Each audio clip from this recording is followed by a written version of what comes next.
Alright, what's up everyone? You click this video, you probably already know the basics of raid. We're going to decide during this video what your second team is going to be. Let's get started.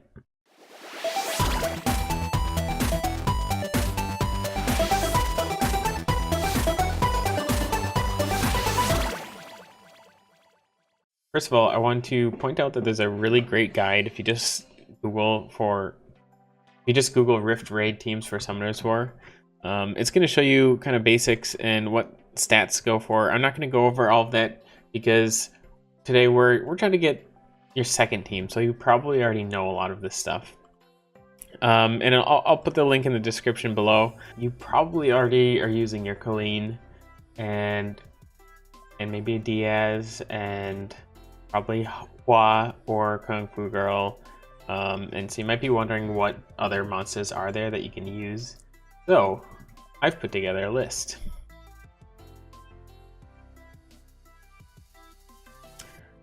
Okay, I know this is on Microsoft Word. Don't judge me. What you do on this list is pick any 1.5 to 2 healers. So I call these healers 1 healer, and I call this half healer. So either pick 2 healers or 1 healer and 1 half healer. Next, pick either 1 tank or 2 tanks. I'd say if the healers that you got are not going to be able to be in the front line, then pick 2 tanks. I think you should be able to get at least one of those 2 healers that you picked in the front line, so you should be okay with that. Next, pick a cleanser. I have a list here on the left, which I personally rated best to worst. I put them in different tiers. Next, pick a cleanser. If you already picked a cleanser the first step, you're already on a good path here. If not, that's okay. Your first team is probably using Elisa, just because I know that's what everyone says is the top cleanser, but it's okay to use a Konamiya. Konamiya is great because it has a 1-turn cooldown on the cleanse. I personally think it's better than Daphnis. I know Daphnis heals, cleanses, gives immunities, and slows if it crits, but the 4-turn cooldown, any buffs that you have get stripped pretty quickly during raid. So I would say Konamiya or Lisa are great choices. Jamie, now Jamie's kind of interesting and it's kind of new to me. He's squishier, so you're not going to be able to have him in the front line. What he does is he cleanses and he gives you an attack buff. He also has a chance to ignore defense with his first skill, and his second skill has a chance of attacking a ton. So a good reason to pick him is because he's gonna cleanse and be able to do a lot of damage. I know that I put these in different tiers. Don't feel like you have to use these 4 that are in my personal good tier. They're not much better than what I put in the okay tier. The reason I picked Lisa is because when she cleanses, everyone attacks with her, so you're gonna add additional debuffs. The reason I picked Konamiya is because the super short cleansing cooldown. Jamie is because he does extra damage, and Miang because she cleanses and heals and does damage. Velijul, Daphnis, Jameer, Rapidi, Monculus, even the new Dryads or Fedora, they all work.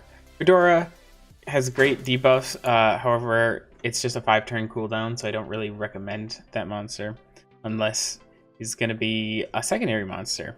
Maybe you can build him tanky enough that he could go on the tank list, and he's just going to be secondary. He could be a secondary cleanse.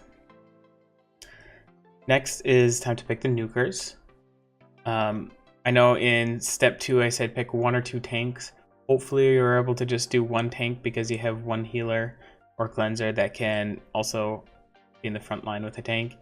So that would leave 2 nukers. Hua is probably used because everyone uses Hua, or Shaolin is probably used because everyone uses Shaolin. However, there's a lot of people that you can use for dealing damage. Stella is great, has branding. The homunculus, either the red one or the wind one, is great because they both have branding and they can both deal massive amount of damage, and everyone can make them.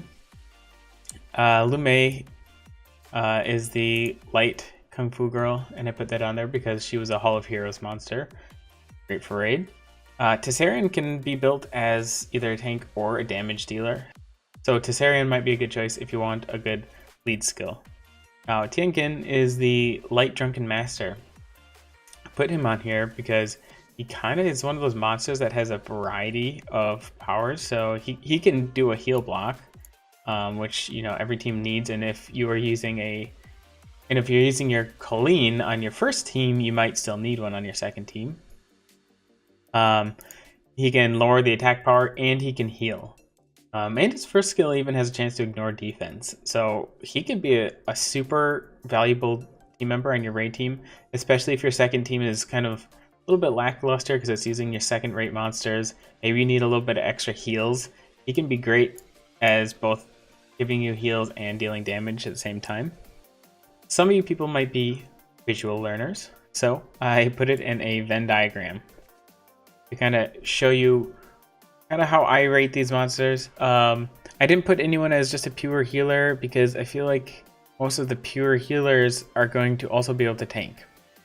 And the cleansers up here, Konami and Daphnis, I know they can heal also, but since this is a 4-way Venn diagram, I can't put them as just the cleanser and the healer spot alone because it would overlap with damage. So take a look. So Armana is a really great monster, the Light Anubis, but it's pretty rare. Annabelle and Miang are both great monsters because they can deal damage, they can heal, and they can cleanse. So they're very versatile, useful monsters. I put Jamie in here as a cleanser damage dealer, and Tiankin in here as the damage dealer and healer. I'm sure that I missed some monsters. Feel free to put it in the comments below. And that sheet is kind of just my opinion on how I rank them. I'll put a link to that document I was showing in the comments also. If you found this helpful and you'd like to see more content like it, like, subscribe, hit the notification bell, and let me know what else you'd like to see. Alright, thanks, see you next time.